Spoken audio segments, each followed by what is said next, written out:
রমজান আলাদা কিছু, রমজান আলাদা কিছু। আমাদের অনেকের জীবনে রমজান আমরা বুঝি না। রমজান মানে অতিরিক্ত বুট মুড়ি পেঁয়াজ আলু চপ, এই না। রমজান মানে এইটুকু। বরং একজন মুমিনের জন্য অনেক বড় পাওয়া, অনেক বড় চাওয়া মাহে রমজান। এখন 6টি মোটা মোটা নতুন অতিরিক্ত ইবাদত, সেটা কি? 1 নাম্বার রোজা, 2 নাম্বার তারাবি, 3 নাম্বার ইফতার, 4 নাম্বার সাহারি, ওই যে শেষ রাত্রে যে খায় সাহারি, 5 নাম্বার এতেকাফ, 6 নাম্বার শবে কদর। এই কয়টা হলো? 6টা। এই 6টা বিষয় নতুন অ্যাড হয় রমজান মাসে। রোজা, তারাবি, ইফতার, সাহারি, এতেকাফ, শবে কদর। 6টা হয়েছে। রোজা বলেন, তারাবি, ইফতার, সাহারি, এতেকাফ, শবে কদর। এই কয়টা হলো? 6। 1 নাম্বার হলো রোজা। রমজানকে উপলক্ষ করে মহান আল্লাহ পাক রব্বুল আলামিন আমাদের জন্য 1 মাস রোজা ফরজ করেছেন। ফামান শাহিদা মিনকুমুশ শাহরা ফালিয়াসুমহু। আল্লাহ তাআলা বলেন, প্রত্যেক ঈমানদার, তোমাদেরকে বলছি, প্রাপ্তবয়স্ক, আকেল, বিবেকবান, পাগল মস্তিষ্ক বিকৃতি নয়, এবং ঈমানদার মুসলমান, বিবেকবান, প্রাপ্তবয়স্ক তোমাদের প্রত্যেকের উপরে, পুরুষ বা নারী, যারাই রমজান মাস পাবে তাদের জন্য এই মাসের রোজা রাখা ফরজ। এই মাসের রোজা রাখা কি ফরজ। কেউ যদি প্রচন্ড অসুস্থ হয়, কেউ যদি লম্বা পথের মুসাফির হয়, কেউ যদি অতিশয় বৃদ্ধ হয়, ইত্যাদি বিভিন্ন পরিস্থিতিতে আলাদা আলাদা হুকুম। মাসিক ঋতুস্রাব হয়, বাচ্চা জন্মগ্রহণ করে, এরপরে পেটে বাচ্চা আছে, গর্ভবতী নারী, অথবা বাচ্চাকে দুধ পান করা, ইত্যাদি ইত্যাদি আলাদা আলাদা যেদি যা আছে সেটা ওলামায়ে কেরাম থেকে জেনে নেওয়া দায়িত্ব, যে আমার এই সমস্ত প্রতিকূল ভিন্ন কোনো পরিস্থিতিতে রোজার হুকুম কি, তো সেটা উনি জেনে নেবেন। ওগুলোর জন্য আলাদা আলাদা কোরআন এবং সুন্নাহর মধ্যে ওলামায়ে কেরামের নিকটে বিস্তারিত মাসআলা বর্ণনা আছে। তাহলে মূল বিষয় হলো, প্রত্যেক প্রাপ্তবয়স্ক মুসলমান বিবেকবানের উপরে রমজান মাস এসে পৌঁছলে, মানে হায়াত পাইলে, রোজা রাখা কি? কথা বলেন না, ফরজ। ফরজ এটা। আল্লাহর নবী সাল্লাল্লাহু আলাইহি ওয়াসাল্লাম বলেছেন, এই রোজা যে ব্যক্তি রমজান মাসে পুরা 1 মাস আল্লাহ তাআলার এই রোজার বিধান, আল্লাহর প্রতি ঈমান রেখে আল্লাহর নিকট নেকি অর্জনের আশায় রোজা রাখবে, নবী সাল্লাল্লাহু আলাইহি সাল্লাম ওয়াদা দিয়েছেন, আল্লাহ তাআলা তার পেছনের জিন্দেগীর সব গুনাহ মাফ করে দিবেন। মান সামা রমাদানা ঈমানান ওয়া ইহতিসাবা গুফিরা লাহু মা তাকাদ্দামা মিন যামবি। যে ব্যক্তি ঈমান রেখে সওয়াবের আশা করে রমজান মাসে রোজা রাখলো, তার পিছনের গুনাহ মাফ হয়ে গেল। আল্লাহ নবী সাল্লাল্লাহু আলাইহি ওয়াসাল্লাম বলেছেন, আল্লাহ তাআলা নবীজিকে শুনাইছেন যে বন্ধু, বান্দার সব আমল সে নিজের নেকি অর্জনের জন্য করে, কিন্তু রোজা শুধুই আমি আল্লাহর মহব্বতে রাখে। আমি নিজে ওয়াদা দিলাম, প্রত্যেক রোজার বিনিময় আমি আল্লাহ নিজে তাকে দেব। তাহলে অনেক ফজিলত, অনেক ফজিলত। সবচেয়ে বড় লাভ হলো, আল্লাহ তাআলা বলেন, 1 মাসের রোজার বরকতে লাআল্লাকুম তাত্তাকুন, আমি আল্লাহ আমার প্রতিটা ঈমানদার বান্দাকে মুত্তাকি বানিয়ে দেব, গুনাহমুক্ত এক জীবন তার জীবনে আমি গড়ে দেব, বিনিময়ে সে জান্নাতি হয়েছে। তাহলে সংক্ষেপে বললাম, 1 নাম্বার হলো রোজা। এজন্য দোস্ত নওজোয়ান, ঠাট্টা করে, মস্কারি করে, খামখেয়ালি করে, বয়স্ক বাবা, মাঝ বয়সী ভাই রিক্সা চালায়, অটো চালায়, দোকানদারি করে, মাটি কাটে, অথবা গার্মেন্টস মিল ফ্যাক্টরিতে কাজ করে, অথবা বন্ধু বান্ধবদের আড্ডায় পড়ে, এমন অনেক আছে শুধু শুধু খামখেয়ালি করে। উনি আগের থেকে বুঝছে আমি পারতাম না, এই সমস্ত কথা বলে রোজা রমজান সে পালন করে না। সে এই গোপনে চুরি করে, চালাকি করে, কৌশল করে খাইয়া ফেলে। হ্যাঁ আমার ভাই, আপনি আপনার বিবির কাছে হয়তো বললেন আমি পারতাম না, তা আপনার বিবি কাছে আচ্ছা থাক খাইয়ালাম, আপনারে গ্রামবাসী কিছু বলতে পারলো না, কেউ দেখলো না, কেউ শুনলো না, কিন্তু যিনি আপনার আমার হিসাব নিবেন সেই মহান আল্লাহ পাক রব্বুল আলামিন, তার থেকে আপনি জবাব দিবেন কিভাবে? আপনার ভিতরের যোগ্যতা, শারীরিক সক্ষমতা আল্লাহ জানে না? কথা বলে না কেন? আল্লাহ জানে না? তো আল্লাহ তাআলা কোরআনুল কারীমের মধ্যে বলছে রমজানের রোজার বিধান দিতে গিয়ে ইউরিদুল্লাহু বিকুমুল ইউসরা ওয়ালা ইউরিদু বিকুমুল উসরা। আল্লাহ বলে বান্দা বিশ্বাস করো আমি তোমাদের উপরে মোটেই কঠিন করতে চাই নাই, বরং আমি আল্লাহ চেয়েছি তোমাদের জন্য সহজ করতে। কি করতে বলেন?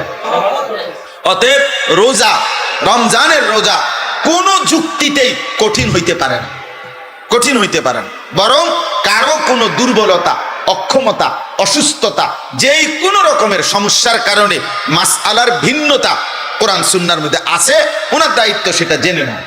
প্রতিটা গুনাহকে খেয়াল রাখা, প্রতিটা নেক আমলে অভ্যস্ত হওয়া, গুনাহ ছেড়ে দাও।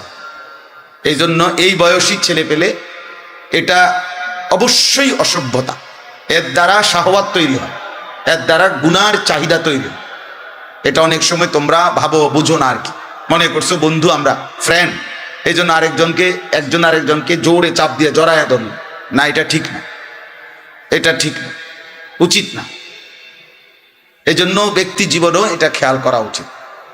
কোনোভাবেই নিয়ম হলো গুনাহ থেকে বাঁচার একটা মাধ্যম এটাও যে যেই পরিবেশে, যেই অবস্থায়, যেই কারণে গুনাহ হইতে পারে তার থেকে আগের থেকেই দূরে থাকা। কোরআনুল কারীমের মধ্যে আল্লাহ তাআলা বলছেন তিলকা হুদুদুল্লাহ ফালা তাকরাবুহা, আমি আল্লাহ যা নিষেধ করেছি তা আমি আল্লাহর সীমারেখা, আমি আল্লাহ দাগ দিছি এখানে, এটা এরপরে আসা নিষেধ। ধরেন আল্লাহ বলেন এটা আমার সীমানা, প্রতিটা হারাম আমি আল্লাহর সীমারেখা। ফালা তাকরাবুহা, তোমরা হারামের কাছে না, শুধু হারামের কাছাকাছি, মানে দূরের থেকেই সরে থাকো, কাছেও যেও না। একেবারে যেই দাগ দিছে এই দাগের উপরে তো আসবাই না, বরং দাগের কাছেও আসবা না, আরো দূরের থেকে সরে যাবে গুনাহ। এই কথা কোরআনে বারবার আছে।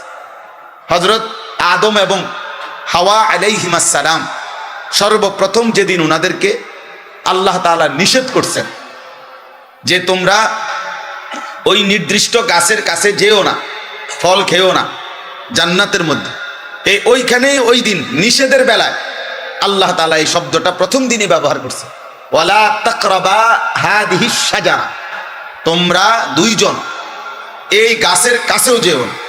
মানে গাছের সামনে তো যাইবাই না, গাছে দেখা যায় এমন কাছেও যাইও। এই গুনার ক্ষেত্রে নিয়ম হলো গুনাহ করবে না এটা না, গুনার কাছেও যেও। ওয়ালা তাকরাবুজ জিনা, এই যে কোরআনের শব্দ, তোমরা জিনা হইতে পারে ব্যভিচার, মানে লজ্জাস্থানের নাফাক ব্যবহার, লজ্জাস্থান দ্বারা যে কোনো গুনাহ এটাকে জিনা বলে। এরকম কিছু হতে পারে যার দ্বারা, যেই পরিবেশ, যেই কারণে, তো তার কাছেও যেও, আল্লাহ নিষেধ, কাছেও যেও। আল্লাহ তাআলা বলছে ওয়ালা তাকরাবুল ফাওয়াহিশা মা যাহারা মিনহা ওয়া মা বাতান, অশ্লীলতা, বেহায়াপনার কাছেও যেও, কাছেও যেও।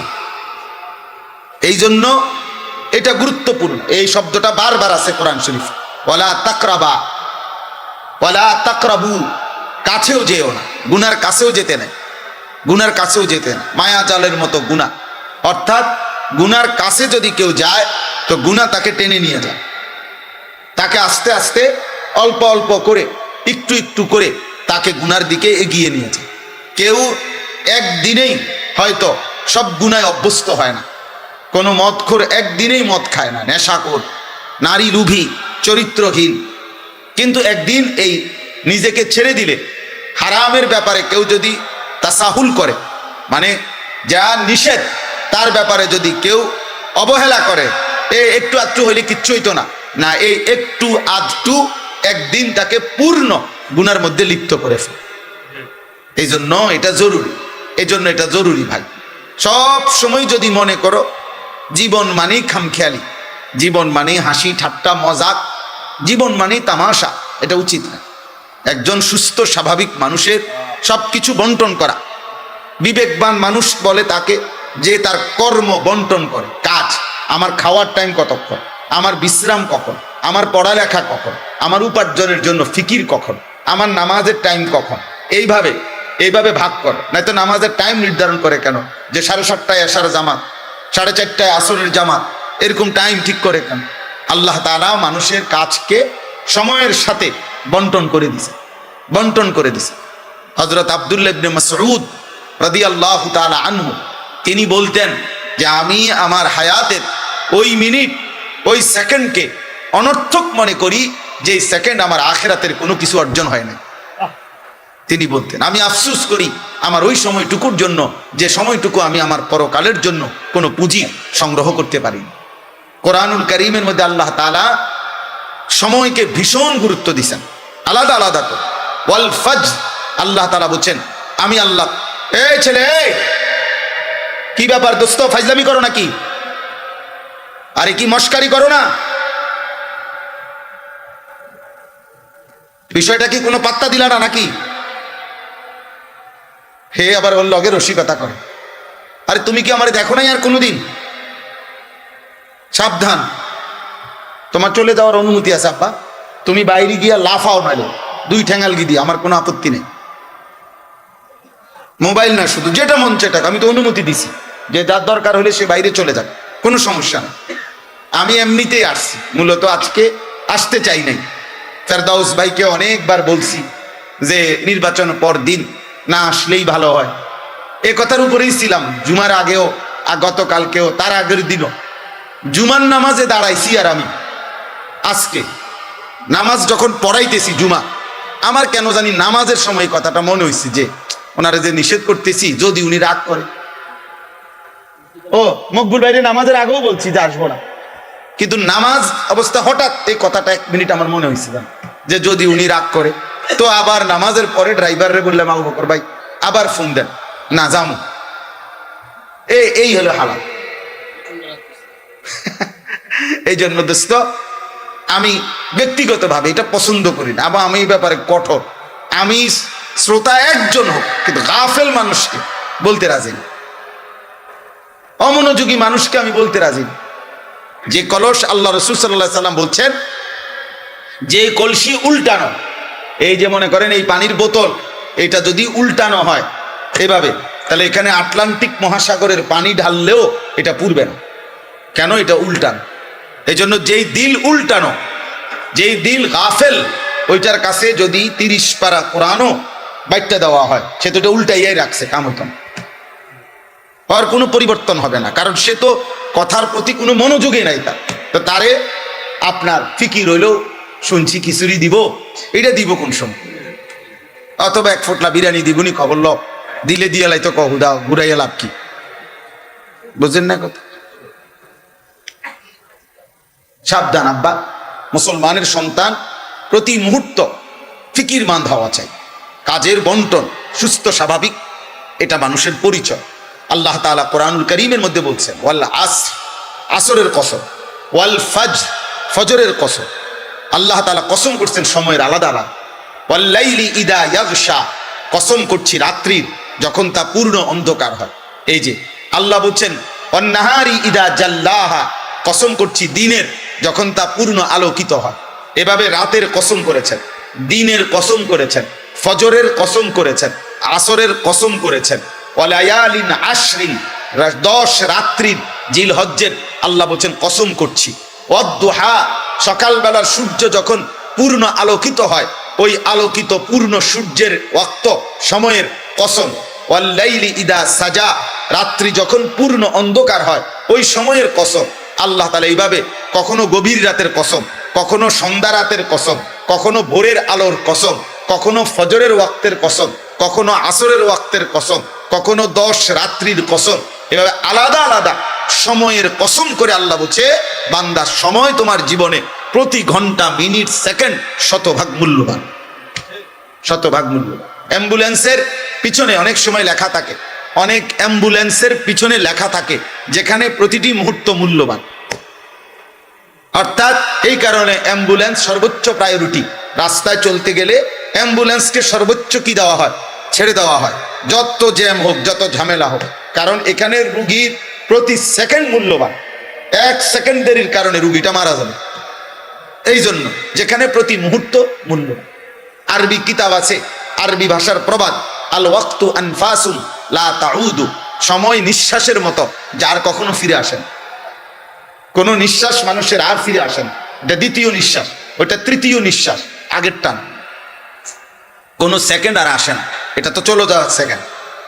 ইমাম শাফিঈ রাহমাতুল্লাহ আলাইহি বলছেন যে আমাদের জীবনে আছে কি, যে ওয়াক্ত চলে গেছে সে তো চলেই গেছে, যে ওয়াক্ত আসবে সে তো আমি জানি না আমার জন্য আসবে কিনা।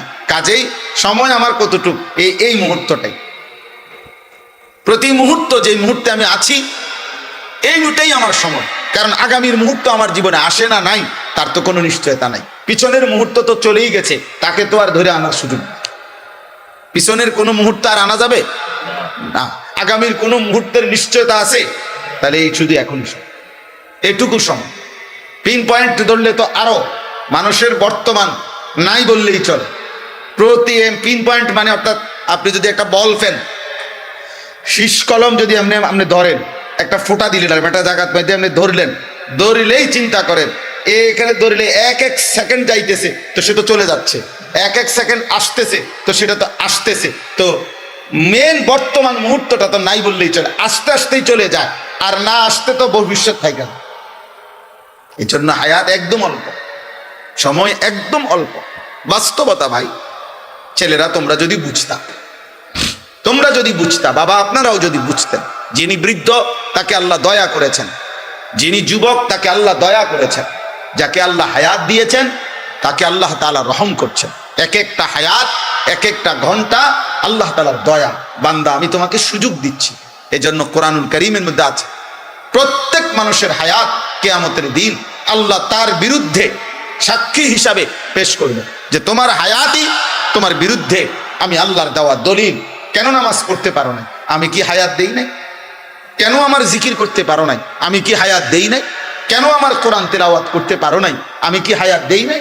এইভাবে আল্লাহ তাআলা বলবেন, আওয়ালাম নুআম্মিরকুম, আমি কি হায়াত দেই নাই? আওয়ালাম নুআম্মিরকুম, আমি কি হায়াত দেই নাই? এভাবে আল্লাহ তাআলা বলেন, অমান নুআম্মিরহু নুনাক্কিসহু ফিল খালক।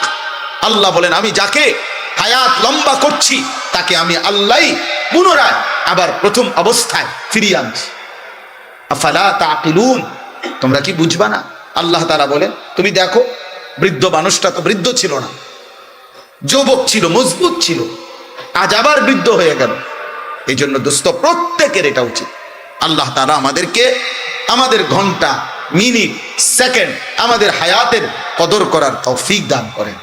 আল্লাহ তাআলা আমাদের সবাইকে কবুল করেন।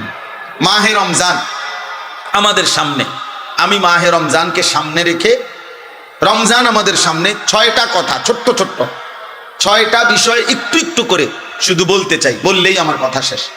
মাহে রমজানে, রমজান মাসে 6টি মোটা দাগের ইবাদত নতুন করে যোগ হয়।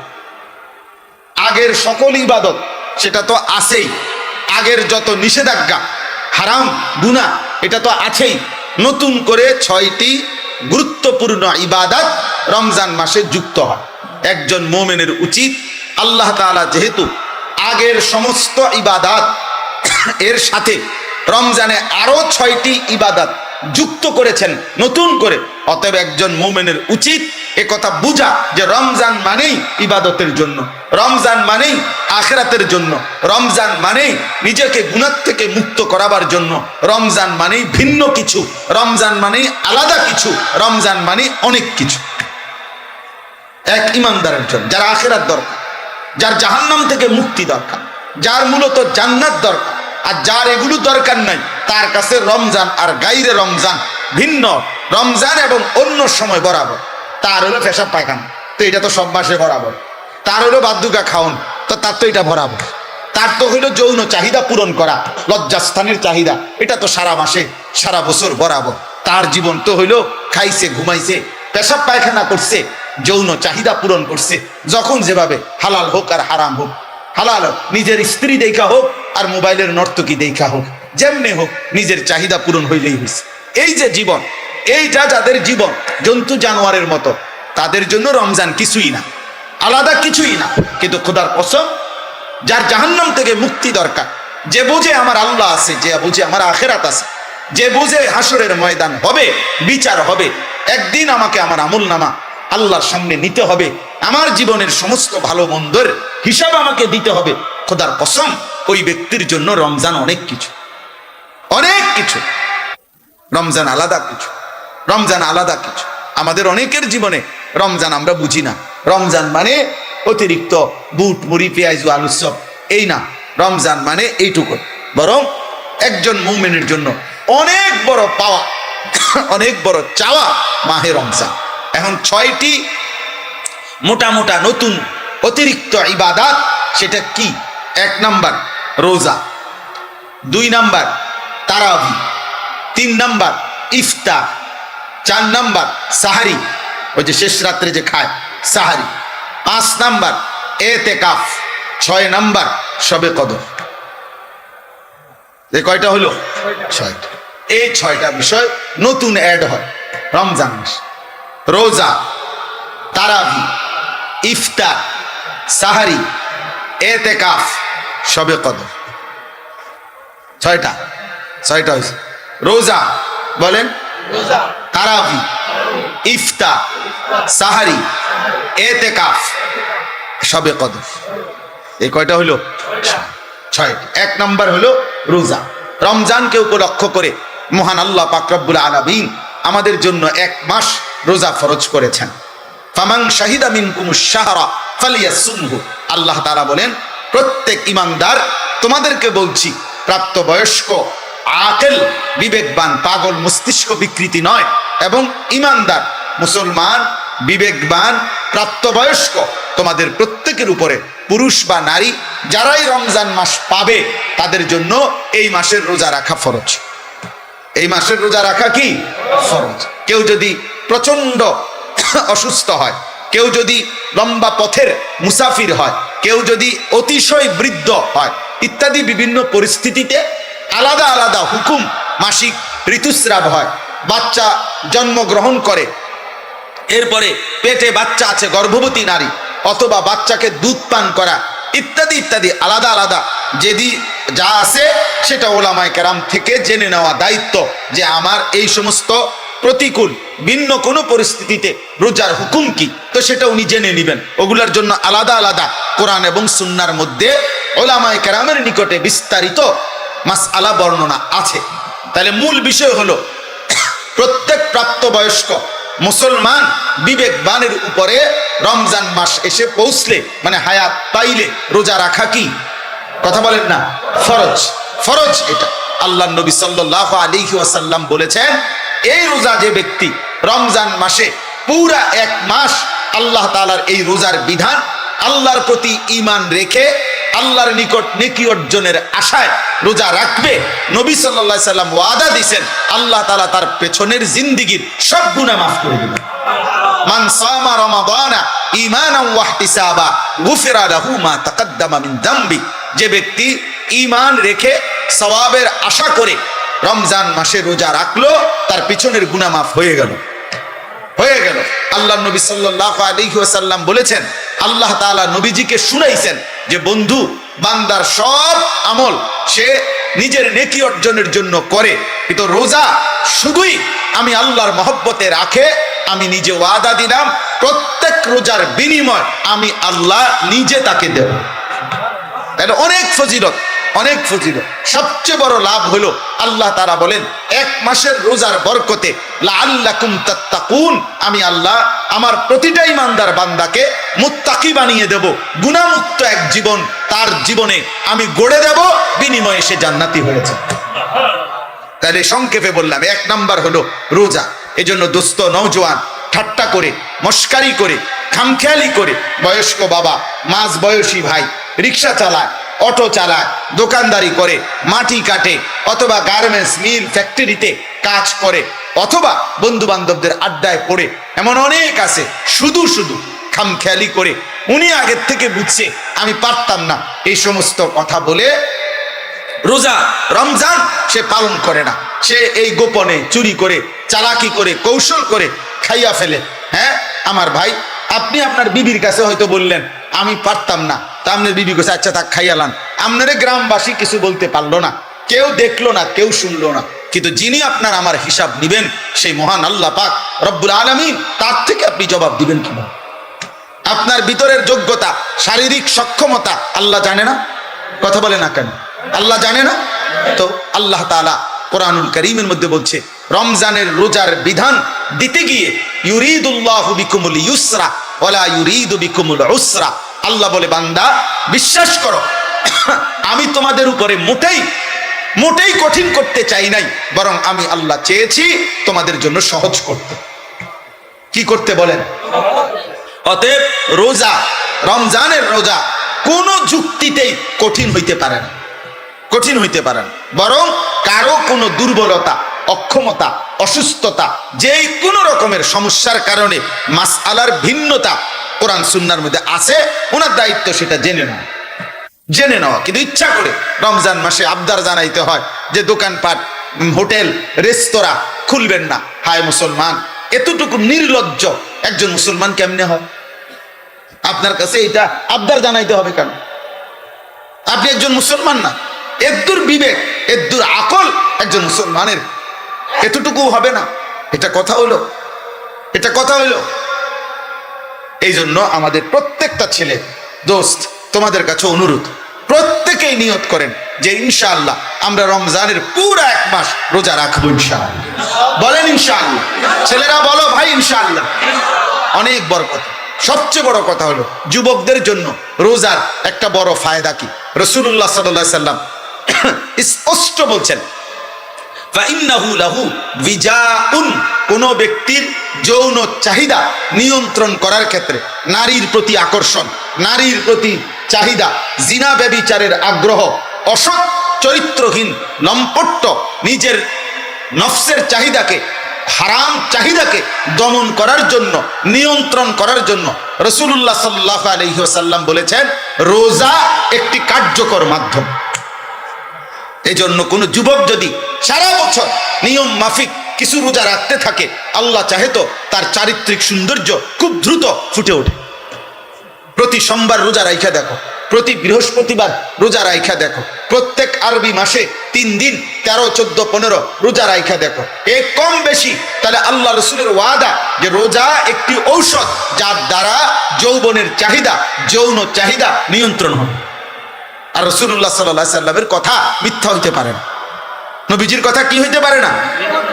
মিথ্যা হইতে পারে না। এই জন্য যুবক ছেলেদের জন্য এটা ভীষণ জরুরি। তুমি চালাকি করে, ওরা পৃথিবীর কেউ বলতে পারে নাই, কেউ তোমারে সাহস করে নাই।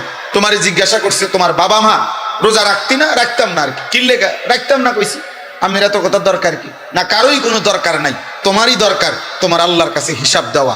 তোমার মতো মাতবর, এর চাইতে বড় মাতবর পৃথিবীর থেকে হারায় গেছে। আজরাইল তোমার আমার চাইতেও বড় ক্ষমতাধরদেরকে এই দুনিয়া থেকে ধাক্কা দিয়া কবরস্থানে ফেলা গেছে। অতএব মাতবরির কিছু নাই, অহংকারীর কিচ্ছু নাই, অহংকারের কিচ্ছু নাই। কালকে পত্রিকা আসছে, খবরে দেখলাম যে ওই ভোট কেন্দ্রে দাঁড়ায় আছে, ভোট কেন্দ্রে দাঁড়ানো অবস্থায় একজন মৃত্যু হয়েছে। তাই এক চিরন্তন বাস্তবতা, এক চিরন্তন সত্য এটা।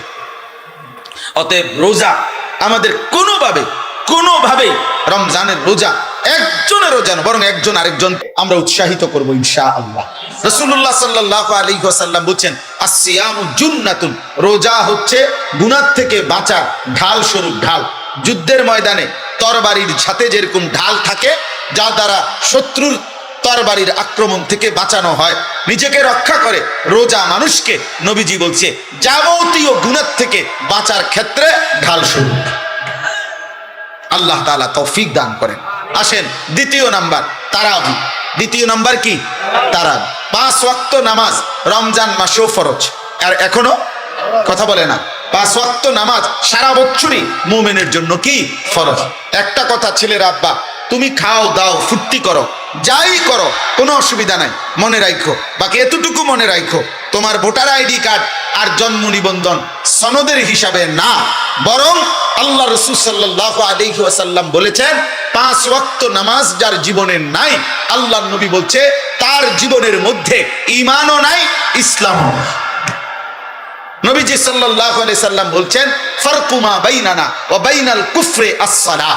কোন ব্যক্তি ইমানদার নাকি কাফের এটা পার্থক্য করার চিহ্ন আল্লাহর নবী বলেন নামাজ। অতএব নামাজবিহীন কোন নাফরমান যদি একেবারে 1 কোটি বারও চিৎকার দিয়া মাইকিং করেও সে বলে মুসলমান, আল্লাহ রসুল বলছে না, সে মুসলমান না। নবীজি বলছেন না। তো ঠিক আছে, এবারে তোমার ভোটার আইডি কার্ড লইয়া তুমি কবরস্থানে যাইও, তোমার ভোটার আইডি কার্ড নিয়া তুমি হাসরের ময়দানে দাঁড়াই। দুনিয়ায় তো ভোগ করো, আহামরি তো আর কিচ্ছু না। কেউই তো আর অতিরিক্ত কোন নাফরমান, কোন পাপী তো আর বাঘের গোস্ত খায় না, আর সিংহের গোস্ত খায় না, ফার্মের মুরগায় খায়, কক মুরগায় খায়। তাহলে দুনিয়া কিছুই ভোগ করে না, কিচ্ছু না, কিচ্ছু না, শুধু শুধু নিজের জীবনটা নষ্ট করে। মোবাইলের নর্তকী তো কেউ ধরেও না, সইও না, এটা শুধু ছাইয়া থাকে। তাহলে এটা তো নিজেই বোঝে এটা বেহুদা, এর জন্য আল্লাহর নাফরমানি করে, 1 ওয়াক্ত নামাজ পড়েন। আহা, আশ্চর্য এটা। আমি এই জন্য সব সময় ভাবি যে নামাজ যে পড়ে না ছেলেরা, বাবা তোমরাও মনে রাখ, এর চাইতে আহাম্মক বেওকুফ আর কেউ হইতে পারে। বোকা তুমি, একদম বোকা, একদম বেওকুফ। অথচ 5 ওয়াক্ত নামাজ পড়ে শতভাগ দুনিয়া ভোগ করা যায়। খানা, খাদ্য, পেশাব, পায়খানা, স্ত্রী, সন্তান, সংসার, দালান, বিল্ডিং, বাড়ি ঘর, সব কিছু দুনিয়া ভোগ করা যাচ্ছে নামাজ যারা পড়তেছে। তাহলে এখানে অসুবিধা কোথায়?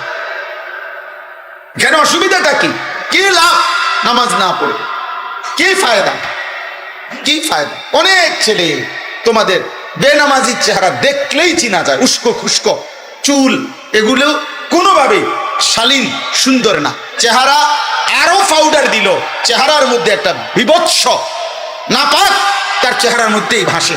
কারণ যে নামাজ পড়ে না সে পেশাব করে ঠিক মতো, সে পানি, টয়লেট পেপার ঢিলা কুলুকো ব্যবহার করে না, কারণ তার তো নামাজ নাই। কাজে এই অপদার্থ, এই আহাম্মক, এই নিকৃষ্ট নিম্ন রুচির মানুষ, এটা মানুষের সমাজে চলাফেরার অনুপযুক্ত, জন্তু জানোয়ারের সাথে মানানসই, মানানসই, এটাই বাস্তবতা। এই জন্য মূলত অপবিত্র মানুষ যে তার জীবনে নামাজ দেয়, যার জীবনে নামাজ দেয় তার সাথে কোনো পবিত্রতাও নেই। সে পবিত্র থাকবে কেন?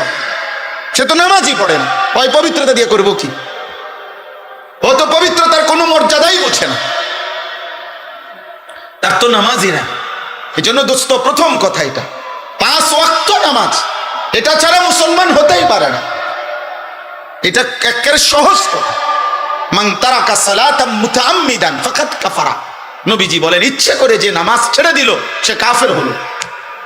একেবারে বিশুদ্ধ হাদিস, ফাকাদ কাফারা, সে কাফের হলো। নবীজি বলছেন, তুমি জিজ্ঞাসা করে দেখো, আল্লাহ রাসূল সাল্লাল্লাহু আলাইহি ওয়াসাল্লাম বলছেন। তো যিনি বলছেন কি সে কাফের হয়ে গেল, তো হেবড়ায় কয় হেবড়ারে সুপারিশ করবো জিলাপি দিয়া। হ্যাঁ করো, আমনে খান বইয়া বইয়া জিলাপি, আমনে বিরিয়ানি খান কারাকারি কইরা। হ্যাঁ দেখ, অনেক বড় ক্রেডিট বেটা, 60টা লইছে, 60টা ফোটলা লইছে। ছি ছি ছি। অথচ একটা বাচ্চা হয়তো তার এই 4টা লওয়ার কারণে বাচ্চাটাও অজরে কাঁদছে, বাচ্চাটা হয়তো পায় নাই। তুই বেটা একটা বাচ্চার মুখের খাবার কেড়ে নিলি, আবার এটা ক্রেডিট হলো? তুই তো জালেম বেটা, এটা জালেম না? কথা বলে না, এটা এটা এটা ক্রেডিটের কিছু হইলো? এটা বড়াইয়ের কিছু হইলো না? হ্যাঁ, এটা ক্রেডিট। 60টা লইছে, আমি 3 ফেটে লইছি। কেমনে রয়েছে? কারাকারি কইরা। তো মানুষে দেখছে না? মানুষে দেখছে তো কি কইছে? মানুষ হাঁটছে আমার মতো বাটফারে দেখে। মানুষে বুঝে যে এই ডাকায় যে মানুষের খাবার খাইরা নেয়, এটার আর কি কইতো? আস্তাগফিরুল্লাহ, আস্তাগফির। আব্বা, এটা কোনো ক্রেডিটের কিছু, অভদ্রতা কোনোদিনও সৌন্দর্য নয়। এজন্য পৃথিবীতে এ কথা পরীক্ষিত কথা, যে নারী বেপর্দা, বেপর্দা নারী, বেপর্দা সৌন্দর্য নয়, বরং অসভ্যতা। যে নারী বেপর্দা হয়, যে নারী তার শরীর রূপ যৌবন দেখায়, এটা সৌন্দর্য হইতে পারে না। সৌন্দর্য হইতে পারে না, এটা অসভ্যতা, এটা নোংরামি, এটা বেহায়াপনা, নষ্টামি ছাড়া আর কিছু নাই। নষ্টামি, খবিস, খবিস, খবিস। এজন্য চরিত্রহীন যুবকের কপালে শেষ পর্যন্ত খবিস নারী যুগ, খবিস নারী। এটা বলা ভাই বলতে চাইছিলেন, এই এক লাইনেই বলছিলেন।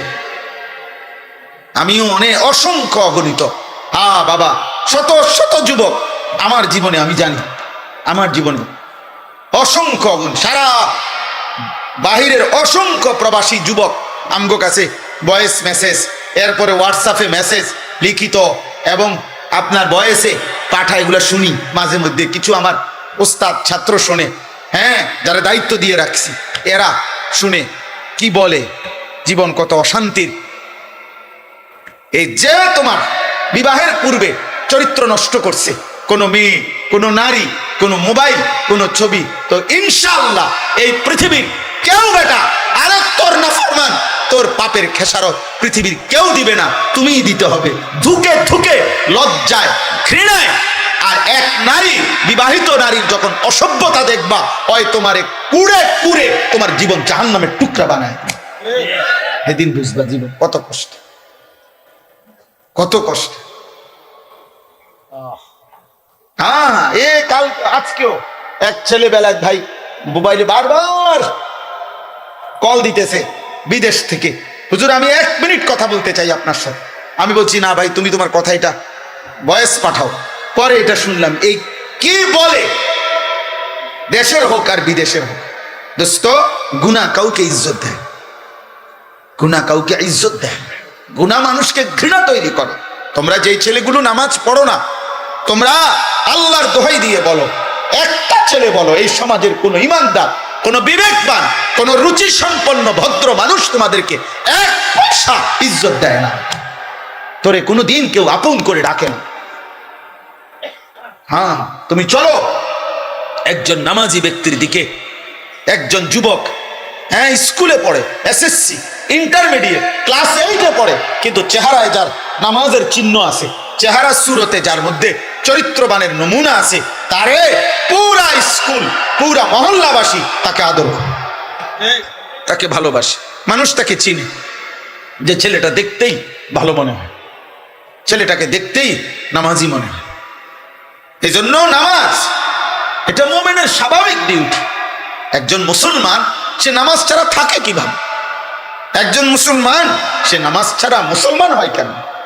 একজন মুসলমান সে নামাজ ছাড়া মুসলিম পরিচয় দেয় কেন? ছি ছি ছি ছি বেটা, আফসোস বেটা। এই জন্য 5 ওয়াক্ত নামাজ এখন থেকে শুরু করো, আজকের থেকে।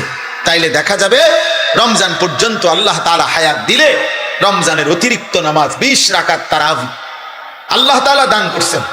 বান্দা, আমি তোমার 20 রাকাত ফরজ ওয়াজিব প্রতিদিন নামাজ, একজন মুসলমানের উপরে তারাবি মানে 5 ওয়াক্ত নামাজের মধ্যে ফরজ এবং ওয়াজিব মিলে ঠিক বরাবর 20 রাকাত আল্লাহ তাআলা রাসূলুল্লাহ সাল্লাল্লাহু আলাইহি সাল্লামের মাধ্যমে সাহাবায়ে কেরামের আমলে আমরা বিশুদ্ধ দলিল প্রমাণ সনদের আলোকে এই কথা প্রমাণিত, 1450 বছরের আমল এটা প্রমাণিত যে এই 20 রাকাত তারাবি। তাইলে 20 রাকাত ফরজ ওয়াজিব নামাজ আর 20 রাকাত তারাবি কেমনে আমি আগে বলি। 1 নাম্বার হলো ফজরের নামাজের ফরজ 2 রাকাত, কয় রাকাত? জোহরের ফরজ কয় রাকাত? 6 রাকাত। আসরের ফরজ কয় রাকাত? কয় রাকাত? 10। মাগরিবের ফরজ কয় রাকাত? 13 রাকাত। এশার ফরজ কয় রাকাত? কত হইল? 17। বিতিরের ওয়াজিব নামাজ কয় রাকাত? কত হইল? হইল নি 20, একবার বরাবর 20 রাকাত। আর হাদিসের মধ্যে আছে ফরজ এবং ওয়াজিব এই 2 নামাজে যদি কারো কোনো ঘাটতি হয়, কমতি হয়, এই সুন্নত এবং নফল দ্বারা সেই ঘাটতি আল্লাহ পূরণ করে দেয়। এজন্য আজকের সারাদিনে বান্দা যেই 20 রাকাত 5 ওয়াক্ত নামাজের মাধ্যমে ফরজ ওয়াজিব আদায় করেছে, এই 20 রাকাত ফরজ এবং ওয়াজিবের মধ্যে যে ঘাটতি কমতি হয়েছে, যেই ঘাটতি, তো আল্লাহ তাআলা রাত্রিবেলা 20 রাকাত তারাবির মাধ্যমে রমজানে তা পূরণ করে। এজন্য রমজানের গুনাহ, রমজানের কমতি, রমজানের ঘাটতি আরেক মাসে নেয় না, এই মাসের ভেজাল সাইরা বান্দাকে আল্লাহ এই মাসেই মুত্তাকি বানাইয়া জান্নাতি বানায়। যে এই মাসের ঘাটতি সামনের মাসে পুরামু না, না এই মাসে, এই ডেলি হিসাব ক্রিয়া। এই জন্য 20 রাকাত তারাবি। কয় রাকাত তারাবি? সবাই বলেন কয় রাকাত? হ্যাঁ, 20 রাকাত তারাবি। 20 রাকাত 1450 বছর ধরে হযরত ওমর রাদিয়াল্লাহু তাআলা আনহুর জামানায় একেবারে মসজিদে নববীতে প্রকাশ্যে ওমরের উপস্থিতিতে সাহাবায়ে কেরাম 20 রাকাত তারাবি পড়তেন। হযরত উবাই ইবনে কাব সাইয়্যিদুল কুররা, সমস্ত সাহাবাদের মধ্যে যিনি আল্লাহর কোরআন সবচেয়ে সুন্দর পড়তেন, উবাই ইবনে কাব, উনি 20 রাকাত তারাবি হযরত ওমরের জামানা থেকে তিনি তারাবি পড়াইতেন মসজিদে নববীতে। সাহাবায়ে কেরাম 20 রাকাত তারাবি পড়তেন। 1450 বছর ধরে উম্মতের সংখ্যাগরিষ্ঠ উলামায়ে কেরাম 20 রাকাতই তারাবি সারা পৃথিবীতে পড়ে থাকেন। অতএব 20 রাকাতই তারাবি। এর চাইতে কম, এর চাইতে বেশি যিনি বলে, আপনার দায়িত্ব হলো ওনার থেকে দলিল বুঝে নেওয়া, আমার দায়িত্ব না। আমি মসজিদে আজকেও বলছি, কেউ যদি বলে হুজুর অমুক হুজুরে আপনার কি ভুল বলছিনি, তা আমার প্রশ্ন হলো আপনি উনি ভুল বলছেন এটা আমারই জিজ্ঞাবেন কেন? আমি ভুল বলছি কিনা এটা না আমার থেকে বুঝেন। কথা বুঝেন নাই? আপনারা ওনারে আপনার হুজুর মনে হইলো, তা আমি কি বাস স্টেশনে টিয়া উঠাই নাকি? তো আমি কি মূলা বেচ চাইছি নাকি? তো তাইলে আমি বুঝবো না কেন? আমার আপনার হুজুর মনে হইলো না কেন? এই জন্য এটা কোনো কথা না, বরং 1450 বছরের ওলামায়ে কেরাম সংখ্যাগরিষ্ঠ ওলামাদের এটাই কথা যে তারাবি কয় রাকাত? 20 রাকাত। অতএব প্রিয় ভাই, ছেলেরা, বাবা, তোমাদের কাছেও বলি, আব্বা, প্রতিদিন সারাদিন রোজা রাখবা, 5 ওয়াক্ত নামাজ পড়ো এবং রাত্রিবেলা ইহতিমামের সাথে 20 রাকাত তারাবি আদায় করো। আল্লাহ তৌফিক দান করে। রাসূলুল্লাহ সাল্লাল্লাহু আলাইহি সাল্লাম বলেন, ওমান কামা রমাদানা ঈমানান ওয়া ইহতিসাবা গুফিরা লাহু মা তাকাদ্দামা মিন যামবি। রমজান মাসের রাতে যে ব্যক্তি তারাবি পড়লো আল্লাহর প্রতি ঈমান রেখে, সওয়াবের আশায়, আল্লাহ এই তারাবির বরকতেও তার পিছনের সব গুনাহ মাফ করে দিবেন। এই জন্য তারাবি অনেক গুরুত্বপূর্ণ, অনেক গুরুত্বপূর্ণ, অনেক গুরুত্বপূর্ণ। তারাবির নামাজের সাথে সাথে আল্লাহর কোরআন 1 খতম কমপক্ষে তারাবির নামাজে পড়া, শোনা, এটা গুরুত্বপূর্ণ একটি সুন্নাত। এজন্য যুগ যুগ ধরে আল্লাহর কোরআনের তিলাওয়াত, খতম আউলিয়ায়ে কেরাম, বুজুর্গানে দ্বীন, সাহাবা পরবর্তী জামানা থেকে উম্মতের উলামারা তারাবির নামাজের এই 20 রাকাতে ধারাবাহিক আল্লাহর কোরআনের খতম শুনতে থাকেন। আমাদেরও উচিত এদিকে যত্নবান হওয়া। আল্লাহ আমাদেরকে তৌফিক দান করে। 3 নাম্বার, ইফতার। ইফতার যেটা সারাদিন রোজা রেখে রোজা যখন ভাঙ্গে ওই টাইমটাকেই বলা হয় ইফতার। ইফতার একটি সুন্নাত আমল। রাসূলুল্লাহ সাল্লাল্লাহু আলাইহি ওয়াসাল্লাম বলেন, আমার উম্মত ততক্ষণ পর্যন্ত কল্যাণের উপরে থাকবে যতক্ষণ তারা জলদি জলদি ইফতার করবে। এজন্য ইফতারের সময় তাড়াতাড়ি ইফতার করা, মানে টাইম হলে দেরি না করা, এটা সুন্নাত। আর ইফতারের আগ মুহূর্তে দোয়ায় লেগে থাকা, এটা একটা গুরুত্বপূর্ণ সুন্নাত আমল, এবং এই সময়ের দোয়া আল্লাহ তাআলা কবুল করে। এই জন্য মা বোনদের উচিত, আমাদের সমাজের সবচেয়ে বেশি গাফলতি হইল মহিলাদেরকে ইফতারের পূর্বের এই দোয়ার সুযোগ দেওয়া হয় না। হয় মহিলা নিজে সুযোগটা নেয় না, অথবা পুরুষরা তাকে দিতে চায় না। মানে ইফতারের আজান দিয়া ফেলছে, মহিলা তখনও হয় পেঁয়াজ, নয় আলুর চপ, নয় বেগুনি, নয় একটা না একটা কিছু ভাজতেই থাকে, ভাজতেই থাকে। আরে মা বোন, তো তোমার কি আখেরাত নাই? তোমার জীবন বুঝি এই পুরা রমজানটাও বুঝি এই আলুর চপে আর বেগুনিতেই চলে গেল? হ্যাঁ, এইভাবে শুধু পেঁয়াজ উঠে চলে গেল, এটা তো ঠিক না। বরং ঘরের নারী পুরুষ, স্ত্রী কন্যা, ছেলে মেয়ে প্রত্যেকের উচিত ইফতারের 10 মিনিট আগে, 20 মিনিট আগে সমস্ত ব্যস্ততা ছেড়ে দিয়ে তাদের প্রত্যেকের উচিত এই সময়টা মনোযোগ দিয়ে দোয়ায় লেগে থাকা। মহিলারও দোয়া দরকার, পুরুষেরও দোয়া দরকার। আপনাদের কাছে পুরুষ যারা স্বামী, যাদের স্ত্রী আছে, যাদের কন্যা আছে, যাদের বোন আছে, মা আছে, আপনারা তাদেরকে গুরুত্ব দিয়ে অনুরোধ করবেন যে এই টাইমটা যেন তারা দোয়া করে। ইফতারের আগে মা বাচ্চাগুলোকে নিয়ে দোয়া করুক, স্বামী তার স্ত্রী এবং সন্তানদেরকে নিয়ে দোয়া করেন, স্ত্রী তার বাচ্চাগুলোকে নিয়ে দোয়া করেন। এভাবে ঘরওয়ালারা নিজেরা নিজেরা দোয়ার অভ্যস্ত হন। আল্লাহ তাআলা বান্দার দোয়া ইফতারের পূর্ব মুহূর্তে কবুল করেন। 4 নাম্বার, সাহারি, মানে শেষ রাত্রিতে খাবার খাওয়া। রাসূলুল্লাহ সাল্লাল্লাহু আলাইহি সাল্লাম বলেন, ইহুদিরাও রোজা রাখে, আমরা মুসলমানরাও রোজা রাখি, কিন্তু পার্থক্য হলো ইহুদিরা সাহারি খায় না আর আমরা সাহারি খাই। এজন্য সাহারি এটা ঈমান এবং কুফরের একটা চিহ্ন। মানে বেঈমানরা, ইহুদিরা রোজা রেখে কিন্তু সাহারি খায় না, ঈমানদার মুসলমান রোজা রাখে, সাহারি খায়। নবী সাল্লাল্লাহু আলাইহি সাল্লাম বলেন, তোমরা রোজা রমজানে সাহারি খেও, তাসাহারু, সাহারি খাও। কেন? ফাইন্না ফিস সাহুরে বারাকা, শুনে নাও যে নিশ্চয়ই সাহারির মধ্যে তোমাদের জন্য বরকত রয়েছে। তাহলে সাহারি শুধু খাবার না, সাহারি একটা ইবাদত। সাহারি একটা কি বলেন না? ইবাদত। ইফতার শুধু খাবার না, ইফতার একটা কি? ইবাদত। তাহলে কয়টা হলো? 4টা। রোজা, তারাবি, ইফতার, সাহারি। আর 5 নাম্বার হলো এতেকাফ। রমজান মাসের শেষ দশকে, শেষ 10 দিন আল্লাহর ঘর মসজিদে এতেকাফ করা।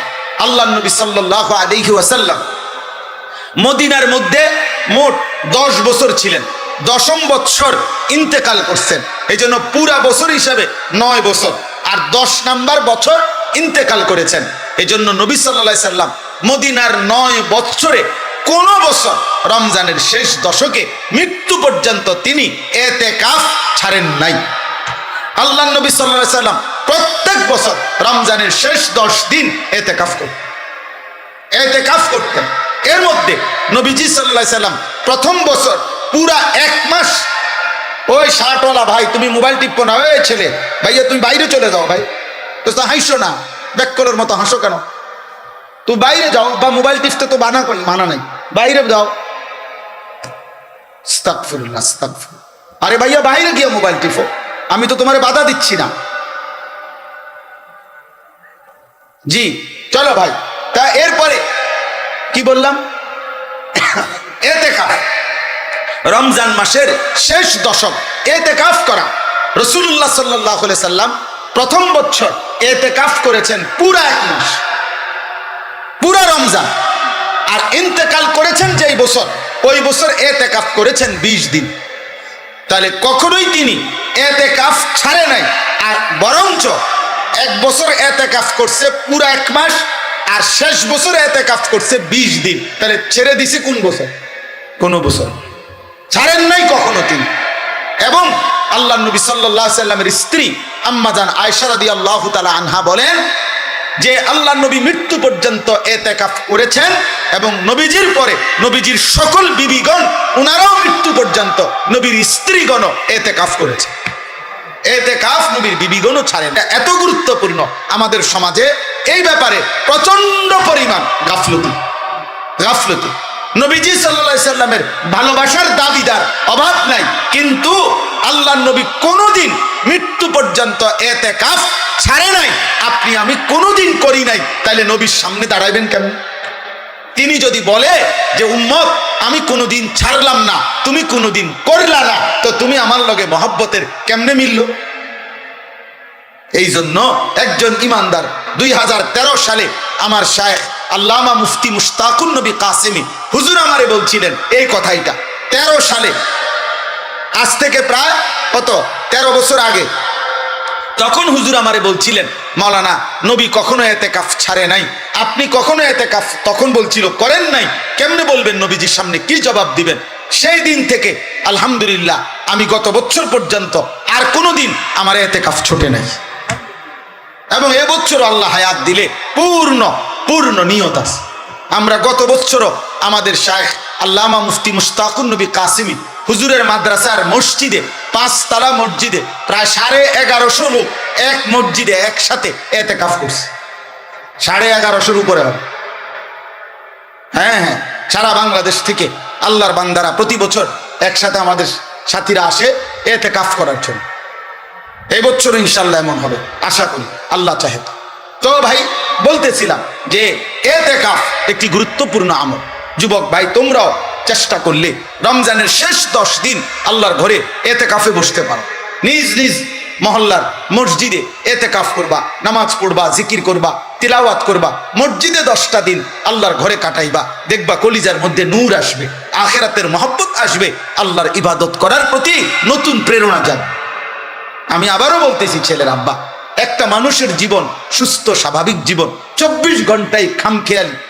আমি রীতিমতো মঙ্গলবার, বুধবার, বৃহস্পতিবার এই 3 দিন, সোমবার রাতেও আমি পূর্ণ 3টা মাহফিল করছি, কিন্তু মঙ্গলবারের মাহফিল আর করতে দেয় নাই বিজিবিরা।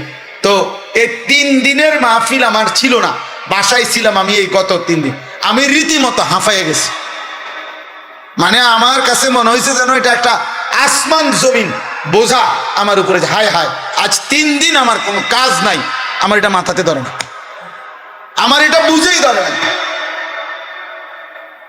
বুঝেই ধরে না। এই জন্য দোস্ত, একজন সুস্থ মানুষ, স্বাভাবিক মানুষ, যে পাগল না, মাতাল না, সুস্থ মানুষ, খোদার কসম, একটা না এভাবে ঘন্টার পর ঘন্টা শুধু মোবাইল টিপে, শুধু নারী দেখে, শুধু ছবি দেখে, শুধু নাচে, গায়ে ফুর্তি করে, শুধু বন্ধুদের সাথে আড্ডা দেয়, এত পাগল মানুষ কেমনে হয় আমি এটা বুঝি। আমি বহুত চিন্তা করছি, এমন তারসিরা মানুষ হয় কেমনে, আমার এটা মাথার দাম। কোন সুস্থ স্বাভাবিক মানুষ আমার দৃষ্টিতে এমন বেওকুফ, এমন বেকার, এমন অলস, এমন অকর্মণ্য মানুষ হইতে পারে না। কি আশ্চর্য কথা, এটা কিভাবে সম্ভব? আপনার বলো না ভাই, কিভাবে সম্ভব? বলো কিভাবে সম্ভব? এই জন্যই তোমরাই শোনো, দয়া করে তোমরাই ভাবো, একটা ছেলেই ভাবো, এমন সুন্দর হায়াত, এমন জীবন, এমন যৌবন বেহুদা নষ্ট করো। আল্লাহ তৌফিক দান করে। তাইলে ইতিকাফ, বাবা চাচা যারা আছেন আপনাদেরকে বলি, চাচা আপনারা ইতিকাফ করেন। গ্রামের, আমাদের গ্রামগুলোতে একটা নিয়ম বানায় নিছে, গ্রামের সবচেয়ে অসল, দুর্বল, 80-90 বছর, 100-200 বছর বয়স, এরম বুড়া একবারে জীবনের আশা ভরসা ছেড়ে দিছে এমন একজন অসল মিয়ারে 4 জনে দরাদরি করে আইনা মসজিদের মধ্যে হোতায়া দিয়া রাখে, চাচা আমনে কষ্ট নষ্ট করিয়া এই 10 দিন আমাকে ইজ্জত রক্ষার্থে শুধু মারা যাবেন না, কষ্ট করে বাচ্চা থাকবেন, মসজিদে শুধু উঠতে থাকবেন। আমনের এটা ইতিকাফ না, এটা হলো হোতাকাফ, মানে শুয়ে থাকবেন আর কি, এখানে কোন রকম জান্ডা লইয়া ফিরে থাকবেন, শুধু ফিরে থাকবেন। আহা, প্রয়োজনে আমনে কানে কানে বলে দিছে কিছু দিমু, খুশি করে দিব, সময় কি করে দিব, খুশি করে দিব। আস্তাগফিরুল্লাহ। না, আমাদের প্রত্যেকের উচিত, যদি বলেন হুজুর কিছু লোক ইতিকাফ করলে চলে একটি গ্রামে, তো সেই কিছু আমি হব না কেন? আজীবন কিছু অন্য কেউ হবে কেন, আমি হব কোন দিন? নবীজি কি কিছু লোক বলে নবী নিজেকে বাদ দিছিলেন? সাহাবারা বাদ দিছিলেন? আল্লাহ আমাদেরকে তৌফিক দান করুন। সর্বশেষ কথা হলো শবে কদর। শেষটা কি? শবে কদর। রমজান মাসের শেষ দশকের বেজর রাত্রিগুলো 21, 23, 25, 27, 29 এই 5টি রাত শবে কদরের সম্ভাবনাময়ী রাত। এক একটি রাত আল্লাহ যদি শবে কদর দান করে তো 1000 মাসের রাত্রির চাইতো উত্তম নেকি, রহমত, মাগফিরাত আল্লাহ দান করে। সুবহানাল্লাহ। এই জন্য যার আখিরাত দরকার, যার জাহান্নাম থেকে মুক্তি দরকার, তার উচিত রমজান মাসের এই শেষ দশকের বেজর 5টি রাত ইবাদত, আমল, দোয়া, নফল ইবাদত, কান্নাকাটির মধ্যে লিপ্ত থাকা, যেন আল্লাহ তাআলা আমাদের আপনাদের সকলের গুনাহ মাফ করে আল্লাহ যেন আমাকে জান্নাতি বানায়। এই শেষ এগুলোর বিস্তারিত ব্যাখ্যা ওলামায়ে কেরাম থেকে আরো জেনে নেবেন। তাহলে রমজান আমাদের সামনে 6টা জিনিস আমাদের সামনে। 1 রোজা, বলেন, তারাবি, ইফতার, সাহারি, ইতিকাফ, এরপরে শবে কদর। আল্লাহ তাআলা আমাদেরকে তৌফিক দান করে। একজন মুসলমান হিসাবে রমজানকে কদর করে প্রত্যেকের উচিত।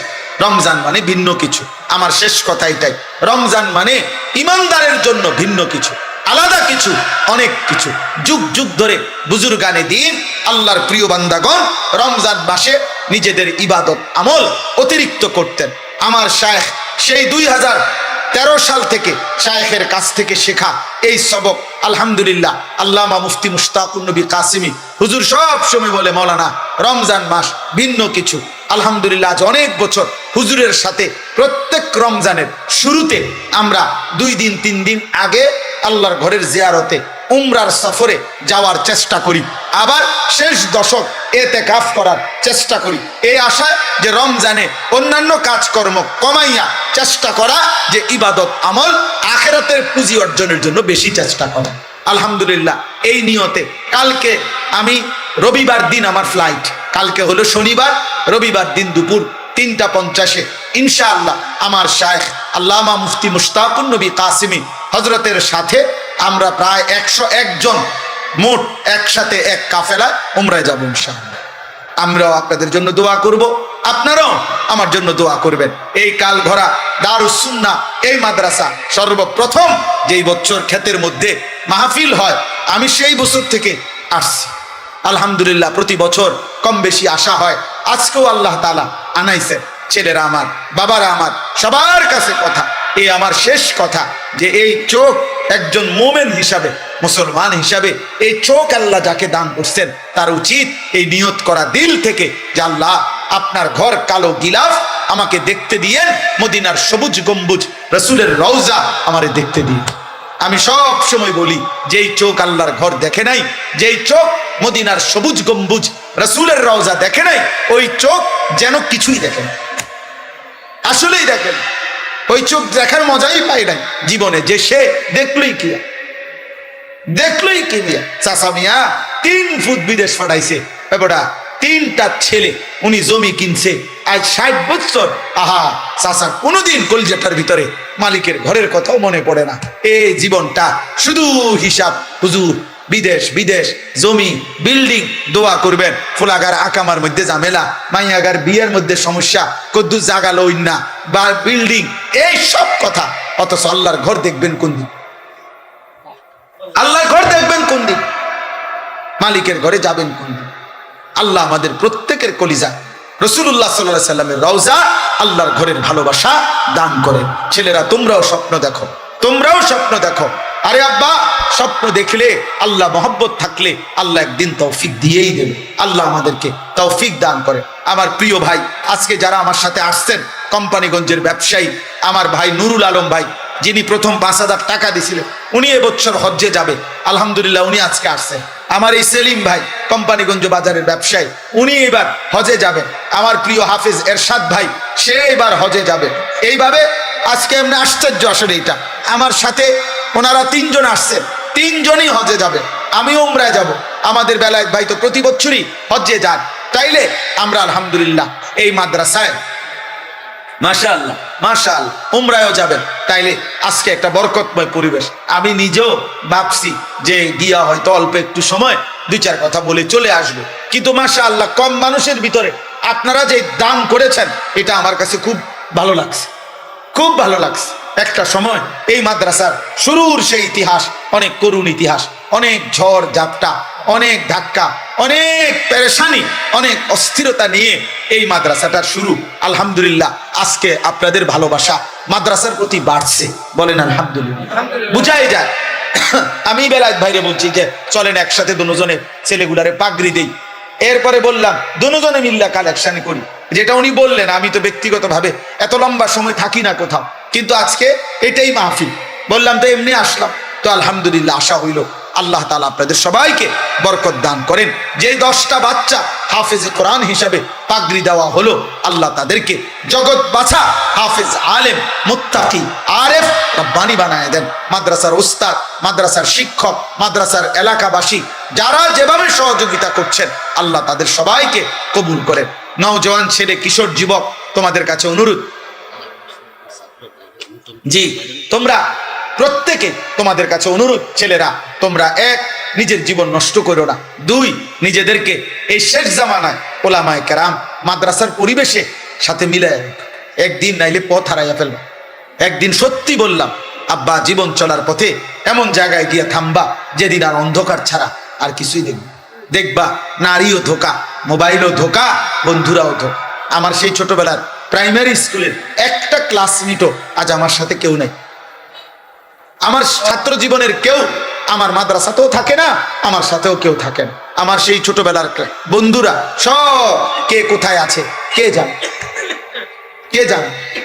এই যে মহিউদ্দিন ভাই বয়ান করলেন এতক্ষণ, উনি আমার মেজো ভাইয়ের ক্লাসমেট, আমার বড়জন, আমার ইমিডিয়েটলি বড়জন যিনি ছিলেন আমার ভাই মাওলানা হাবিবুর রহমান আশরাফি, ওনার একবারে ক্লাসমেট। আমি ওনারে চিনি, আমি কিন্তু মনে নাই, প্রথম এখানে এসে দেখার পরে তারপরে মনে হয়েছে উনি একসময় আপনার ধামতি মাদ্রাসার সেরা ছাত্রদের অন্যতম ছাত্র ছিলেন, মেধাবী ছাত্র ছিলেন, এবং এখানে নারায়ণপুর মাদ্রাসার মধ্যেও দীর্ঘদিন শিক্ষকতা করেছেন। এখন ঢাকা তামিরুল বিল্লাতে আছে। তাইলে আজ দেখে মনে পড়ল জীবন চলার পথে কে কোথায়। কিছুদিন আগে আমার এক জগন্নাথ বিশ্ববিদ্যালয় ঢাকা। ওইখান থেকে এক লেকচারার, ওইখানকার টিচার আমার নাম্বারে কল দিছে। কল দিয়ে বলতেছে যে হুজুরা ভাই, আমি আপনার কাছ থেকে একটা ইনফরমেশন চাই। ছোটবেলায় আপনি 4th শ্রেণী, ইয়াজ দাহুম বলতাম আমরা, আপনি ছোটবেলায় লক্ষ্মীপুর টুমচর মাদ্রাসায় পড়ছেন কি? আমি বললাম হ্যাঁ, আমি ছোটবেলায় 4th শ্রেণী টুমচর মাদ্রাসায় পড়ছি। তো বলতেছে যে ওই সময় যে আপনার একজন ক্লাসমেট ছিল আহসানুল্লাহ নাম, শরীয়তপুর বাড়ি, আপনার কি তার কথা মনে আছে? আমি বললাম হ্যাঁ মনে আছে, একটু সামলা করে আমার সাথী ছিল, ও খুব মেধাবী ছাত্র ছিল। আমি আপনার সেই ক্লাসমেট, এখন জগন্নাথের শিক্ষক। আমি আপনার ওই মোবাইলে ওয়াজ দেখতে দেখতে আমার আইডিয়া হয়েছে যে তুমি আমার সেই ছোটবেলার দোস্ত, 4th শ্রেণীর সেই আনিস। তাইলে এই যে জীবন চলার পথে কে যে কোথায় হারায় গেছে, হয়তো কখনো দেখা হয়, কখনো দেখা হয় না। আব্বা আমিও একা, তুমিও একা। একদিন থাইমা যাইবা, একদিন থাইমা যাইবা আব্বা, একদিন মোবাইল থেমে যাবে, একদিন আড্ডাবাজি থেমে যাবে। ভাই মেহমানরা আসো, এখন কিছু মেহমান ঢুকবে, বুঝছেন?